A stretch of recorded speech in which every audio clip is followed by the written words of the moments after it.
As we all know, the Minnesota Vikings have a lot of decisions to make this offseason. First and foremost, the Kirk Cousins decision. Is he going to stay? Is he going to go? We've talked about it ad nauseum. We don't really need to re-hit it, even though we'll still continue to talk about that situation as the days go on, and especially because the new league year starts on March 13th. We also have to worry about the Justin Jefferson contract extension. How much is going to get paid? Is he going to get paid? When is he going to get paid? There's a whole bunch of stuff there, but there's also another decision that the Vikings have to make. And this one's going to be a tough one. This one is a toss-up, right? It's the Danielle Hunter situation. Is there a way that the Minnesota Vikings can bring Danielle Hunter back?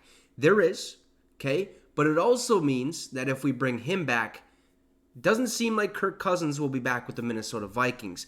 So we have a decision to make on Danielle Hunter. Where do we stand on that situation? Well, per Inside the Vikings or something like that on a web page or whatever, I went and dove through this article that talked about where the Minnesota Vikings currently stand with Danielle Hunter, because he is going to become a free agent at the beginning of the new league year, which is March 13th.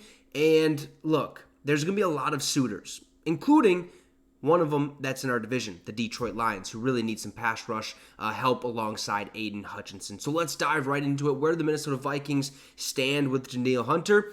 Make sure to subscribe to the channel. Now, somewhat overshadowed by the high-profile Kirk Cousins situation, Danielle Hunter is one of the top free agents on the market this year in his own right. ESPN's Matt Bowen recently ranked him as number 4 free agent in the league, which is 2 spots behind Kirk Cousins. Now, whether or not he returns to Minnesota is a major domino in the Vikings offseason. Okay, Kirk Cousins, Justin Jefferson, Danielle Hunter, and restructuring some contracts like Harrison Smith, right?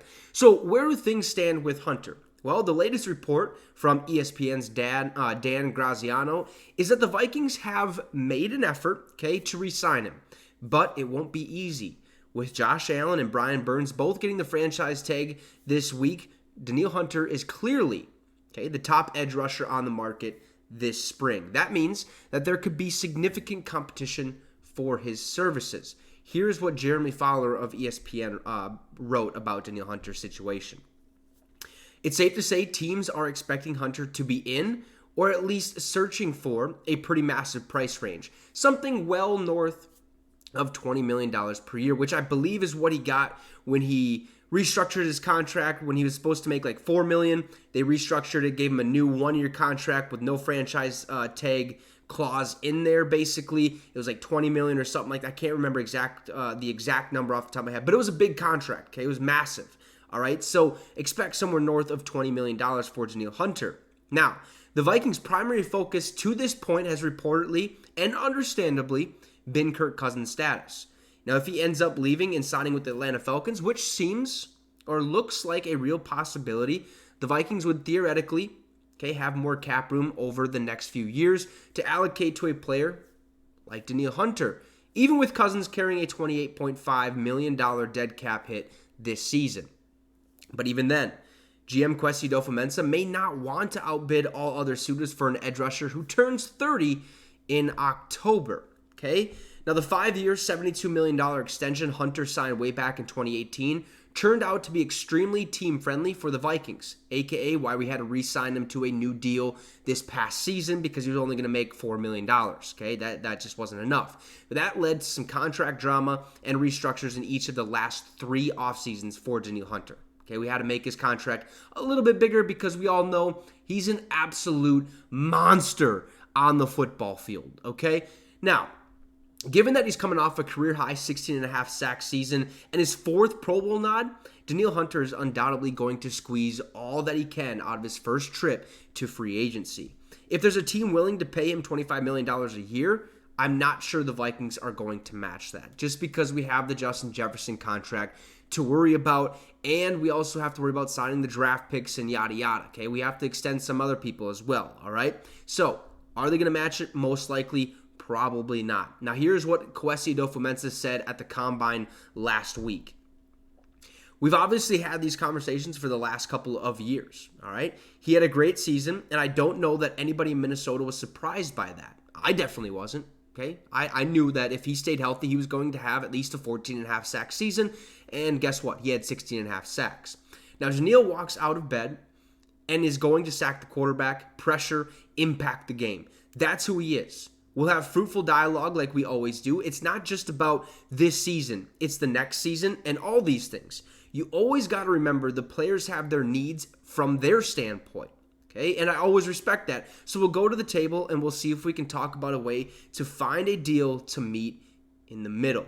So, again, right now, currently, where the Minnesota Vikings stand with Danielle Hunter is basically kind of based off what's going to happen with Kirk Cousins, if that makes sense, right? So, if we re-sign Kirk Cousins, Danielle Hunter will not be a Minnesota Viking. There's not going to be enough money to allocate to him, right? There's just no way we can pay Danielle Hunter, Kirk Cousins, and extend Jefferson to have enough cap space to even get a draft pick, right? That's just not possible.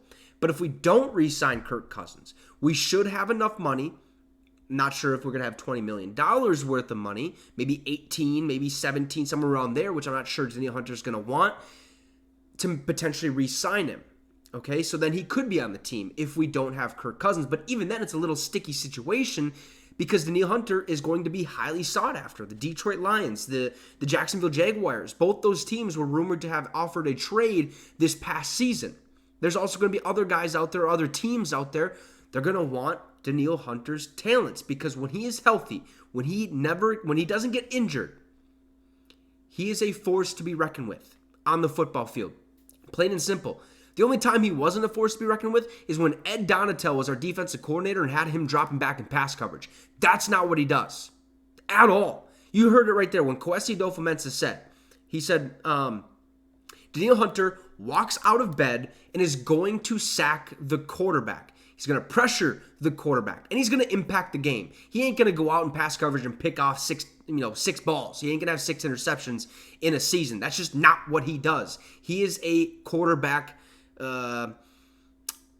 worst nightmare. He's a quarterback's worst nightmare. That is what Danielle Hunter is. There's going to be a lot of suitors, but currently where we stand with him, we're going to talk with him, try to work out a contract, but it also lies basically whatever happens with Cousins, we can expect that we'll know what's going to happen with Danielle Hunter and the Minnesota Vikings. So we might be losing a superstar, but there's a chance that he could stay in Minnesota. You guys let me know your thoughts in that comment section down below. Also, drop a like and subscribe to the channel. It'd be much, much appreciated. Have a great rest of the night, folks, and Skol Vikes.